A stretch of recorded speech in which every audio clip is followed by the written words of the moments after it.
the year and start off the new year right, etc.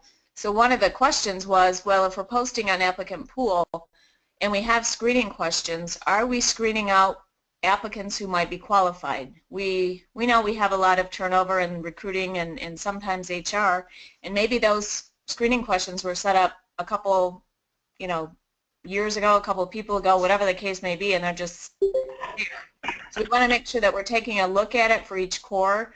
Take a look at your screening questions, make sure they're not eliminating somebody who could be potentially qualified, and making sure, that if you have them, they are eliminating people who perhaps don't have a valid driver's license or don't have a degree, etc. So we're just going to do a quick run-through of screening questions and making sure you're optimizing the candidate experience. And then at the end, if there's other questions, Richard is our expert. So with that, I will let you take it away. Thank you, Richard. Okay, sounds good. Just to let everyone know, I'm recording this. So if for some reason you missed something, or if you know of someone who missed and would like to see it, I'll send the link for the recording to Julie, and so anyone that needs it can have it. All right, with that, so there are 4 relatively simple things that we're going to cover today, and some or all of these may be familiar and old hat for you, but I'm just going to cover them. This shouldn't, I don't think, take very long. But again, if you've got any questions, you can either ask me as we're going or at the end. So we're looking at, by the way, I think we're good on the number of people. We've got 22 people. So we're looking at my screen using the original view, and most of you may actually still have this view. Just for fun, I'll show you that if you flip over to the new applicant dashboard, it essentially shows you what you could see as an administrator under reports for all applicants, but you have the option of flipping to one of these other tabs. So you could look at something very similar to the screen I was looking at moments ago. So if you were on the Applicants by Job tab, then you still get those same preliminary analytics showing you how many total applicants you have over the default period of time or whatever period of time you choose in a filter. And then of those, how many met your basic qualifications and how many of those still do not have a status or disposition. So this is kind of a total of your workload, if you will. All right, so that's just a quick overview. I'll go ahead and stay on this new version of the dashboard because it's basically pretty similar to the old.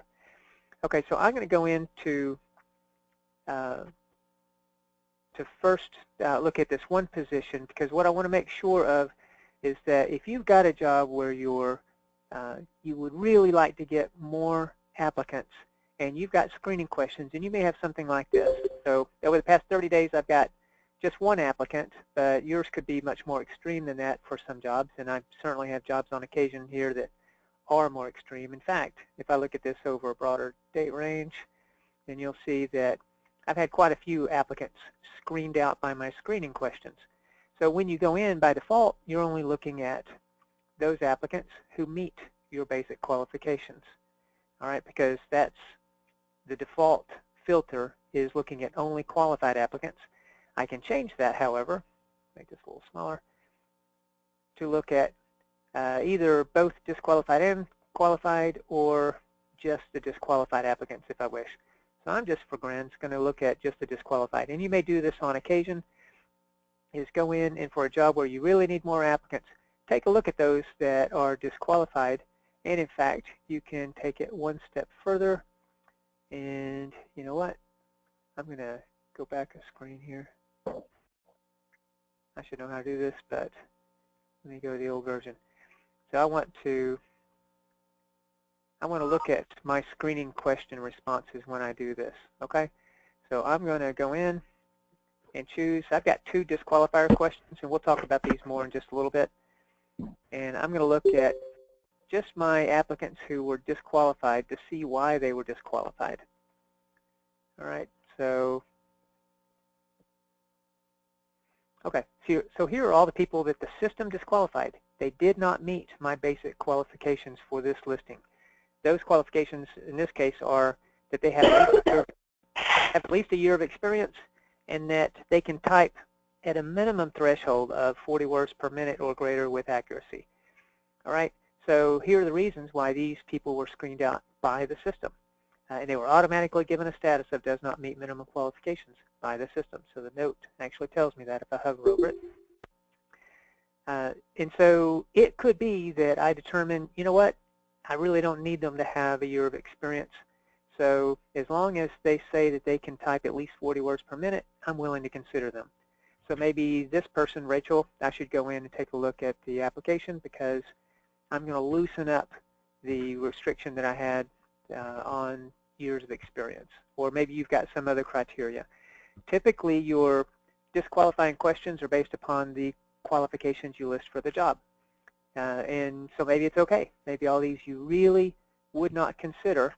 But then again, if you're really needing more, then maybe you want to look at their application and make sure that they don't say something that tells you that they said less than a year of experience, but they got some experience that is really as good or better than the experience that they thought they didn't have.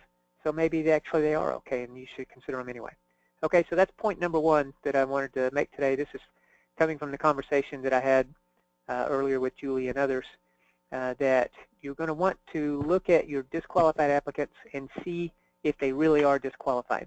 All right, but now let's go back a step to the disqualifying questions themselves. So let's go, I'm going to click on jobs, I'm going to click on my job questions, and here are the questions for this one. So I'm going to click on action and show questions. So these are the 4 questions I'm asking.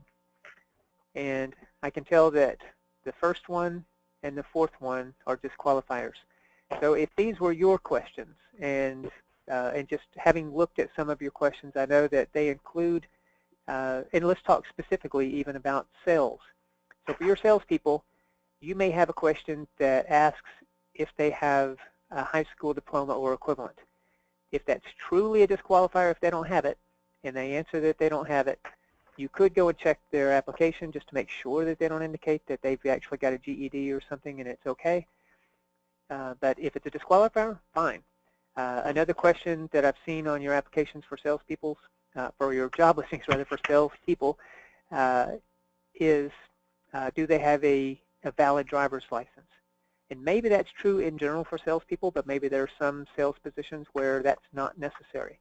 So you'll want to look at your questions and think about in the context, we're all here. Think about in the context of your jobs, do you really need to have a driver's license for all of your sales jobs, or is it possible that you've got those questions set up for a sales job where maybe it's not important? Another one actually indicated, well, anyway, I think you get the gist of it. So review your questions is my second point. The first one was make sure that everyone that's disqualified really should be disqualified. The second one is make sure that your disqualifiers are absolutes, that they really have to have this or else you can't consider them. All right, so the third thing then is, let's say that you decide that, you know what, I don't have to have at least a year of experience. If they've got some other qualification, then it's okay. So the third thing you can consider for your screening questions is remove the disqualifier. So if you're not confident, then just take it off. All you do is you open up, remember we went to jobs, and then the screening questions tab, under actions, I displayed the questions, and then I went in and looked at this specific one by clicking on the magnifying glass, uncheck the disqualifier, and click on submit if I want to save it.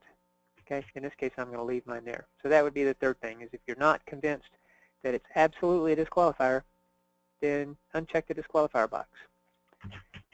One last thing I want to cover is actually under reports, and I want to make sure that you're aware, and you should all have this. If for some reason you don't, the 4th tab underneath reports, if you don't have incomplete apps, let me know, but I think you've all got it.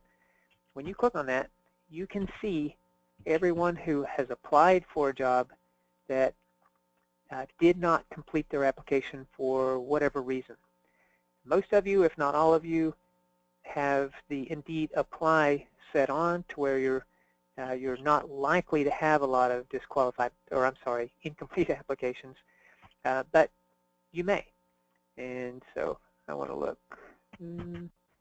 well, these aren't actually jobs I want to look at. Let me go a little deeper here, if you don't mind.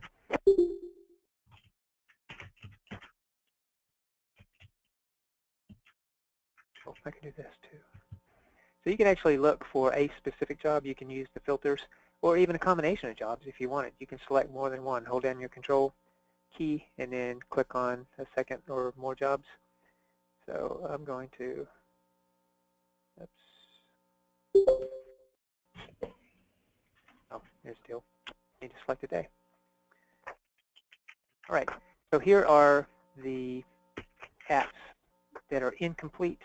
And it may be, if for a given job listing you don't have Indeed Apply turned on, then you may have people who are attempting to apply via their mobile phone and it's not being accepted because not all of the fields are complete. It may be that they've simply bailed out of the process.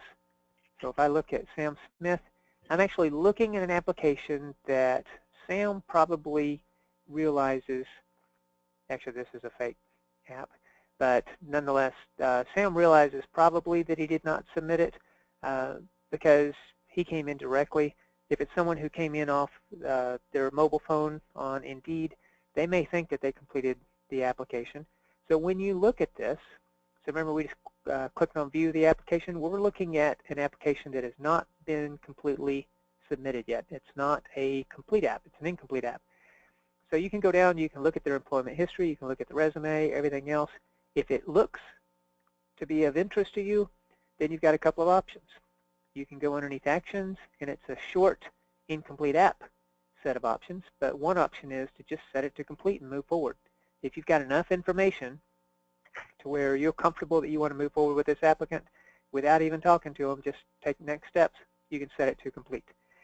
If you think that it's close but you really need some other information, if it were me, I would probably call the applicant first just so that they know it's not a system email, that someone has an interest in them. It's not a form email. It's a phone call, and tell them, hey, if you're still interested, I'd like to send you a link so you can go in and complete some additional fields on our application before we take next steps or before we set up an interview, whatever it might be. So if you do that, if you call them up and they say, okay, you can send an email to the applicant. So when you click on that, you've got your templates, right? And one of your templates is the, where is it? Oh, that's weird. I should have my incomplete application email. I don't know why I don't. You should have the email, unless they just changed this recently. Richard, you're in your system though, right? I mean, ours may be different. Yeah, you're on my system. That's true. Yep. So I think for the most part we all have that. Yeah. So as long as you've got that template, you can send them, or you can create your own email. Just choose any template. So I could use my thanks but no thanks template, and then modify the text to say, hey, here's a link. If you can go back, and you can give them the link to where they can log in and complete that application if you want. Your other option, you actually can, if you set it to complete, at that point, then you have the option to reset to incomplete, and you can send them, and you may be using this anyway for people who send in apps from Indeed Apply, is asking them to go back and complete additional fields, so you can do that. So that's it. Basically, the 4 things I was talking about are review your disqualified apps, make sure they really should be disqualified, check your screening questions, make sure they truly, particularly if they've got disqualifiers, that they're absolutes. Turn off any, that's the 3rd thing, that aren't true absolutes for disqualification. And then finally, review your incomplete applications on occasion, and you can do it by job listing to see for those hard to fill jobs if you've got any people who expressed interest but bailed out for whatever reason, so that you can possibly call them up and see if they might still have an interest in moving forward with you. Because the harsh reality is now that if someone comes into your system and sees that they're facing an application, no matter how short and quick and easy that application is, they may bail out because they've been conditioned through Indeed Apply and others that all they have to do is basically submit their resume and very little more, and they're done. So if you've had people who thought the job sounded interesting, but then they saw an application and they bailed out, you might still be able to reel them in. So any questions about any of that or anything else that I didn't cover that you'd like me to discuss? Richard, it's Julie. I think for the most part the cores have turned on the Indeed Easy Apply. If they know that they haven't, can they reach out to you just so that they can get that turned on so we can do the mobile apply and all that good stuff? Oh, sure. Yeah, and Okay. I know we've had the conversations with everyone, but if anyone has any question about it or even if it's set up for yours, then happy to discuss that with you. Cool. Thank you. Sure. All right. Anything else, Ed? Any questions on screening questions or, you know, turning off your absolutes and all that good stuff for Richard? He is the expert, so use his time, please. Ask your questions.